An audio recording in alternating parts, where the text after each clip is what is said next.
And I decided to leave because I came to the conclusion, and it didn't take that long, that this was more about marketing than it was about investing.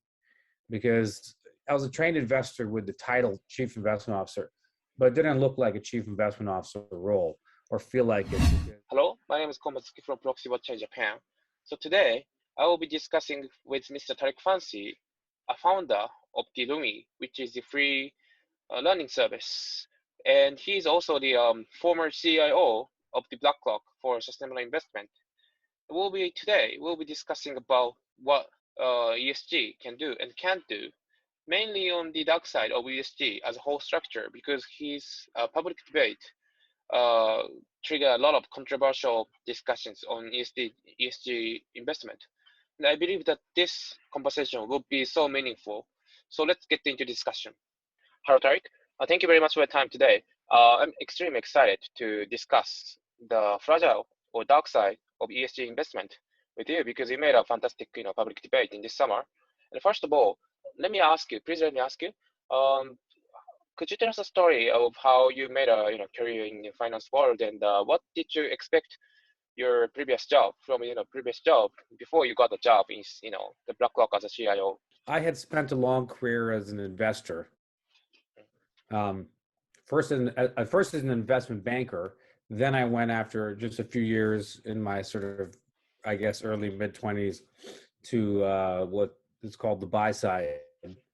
And so I joined a client. We were doing sort of mainly private equity style investing.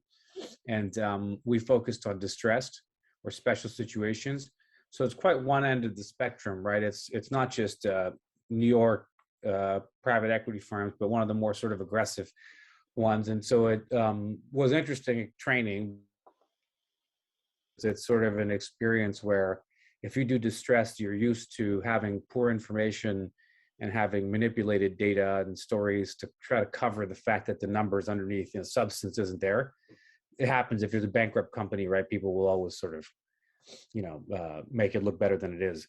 And so I learned to invest over years doing that. Done a few things, ended up, took a little bit of time off in grad school, whatever, was still an investor. Started then elevating the level of building strategies. So I was at Canada Pension Plan Investment Board, or CBPIB, which was just because I'm originally from Toronto. And so I'd left for 15 years to go to school in the US and then came back and was doing that. And so had built sort of a good understanding of investing and across different asset classes as an actual investor, leading the deals, then leading teams, then eventually building strategies to lead teams. So I was working with the CEO of CPPIB. And then what happened was I left to do Rumie, which I spend time doing now. Rumie is a nonprofit. So Rumie, spelled R-U-M-I-E, is it really came about because I had years earlier worked on investments to bring mobile phones into Africa, right? And my parents grew up in Kenya. My grandparents, they immigrated to Canada just before I was born. So the idea was that you could have a leapfrog, just like you had with telecommunications, you could have one with education. And so without getting into the details, there's a lot of stuff online. We had started building a way to bring free digital learning to the offline world. We were doing work in Syrian refugee camps and remote parts of Africa, then also in rich countries.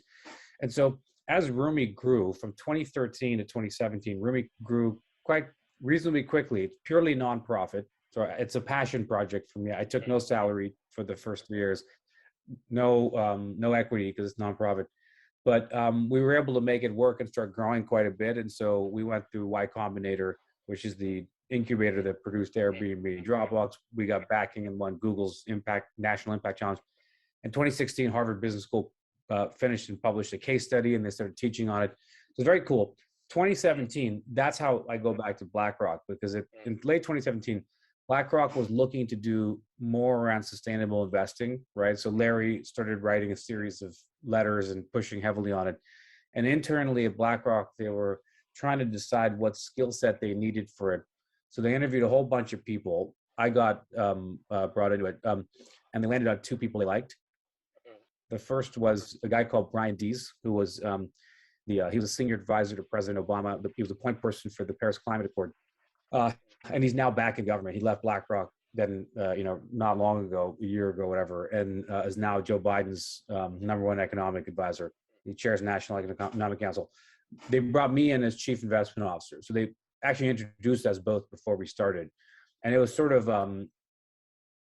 complementary skill set, because they started to come to the conclusion that you needed people with some investment experience to do sustainable investing, because there is a significantly lower number of people with investment backgrounds in that area. So, my background was useful because I had done investing from the ground up and built strategies, but I also understood social bottom lines because of Rumie and how to use technology to measure them. And so that's how I started at BlackRock. It was interesting enough to me the opportunity, and I believed in the opportunity, that I stepped back from running Rumie day to day, which I could do at that point because the team was good enough that they could, someone would take over as CEO and it would keep going. But so I stepped back, and I really believed that there was this opportunity to do something, sort of very, very impactful, because obviously BlackRock is so big, and I knew that I would have significant control, that I thought, well, I think, this is like a real challenge that's worth doing, because if we can get it correct, not only will we, move how all of the money of BlackRock can be invested, which is trillions of dollars, but also because BlackRock is so big, you provide an example that other people are likely to follow. And then you probably, have you seen my long essay, the Secret Diary of a Sustainable Investor? Yes. That was long essay. That was great essay. Yeah, thank you. Yeah, it's super long. I included a story around Masa-san from our board dinner in Japan, but anyway, so that was, sort of talked a little bit about why I decided to leave. And I decided to leave because I came to the conclusion, and it didn't take that long, that this was more about marketing than it was about investing.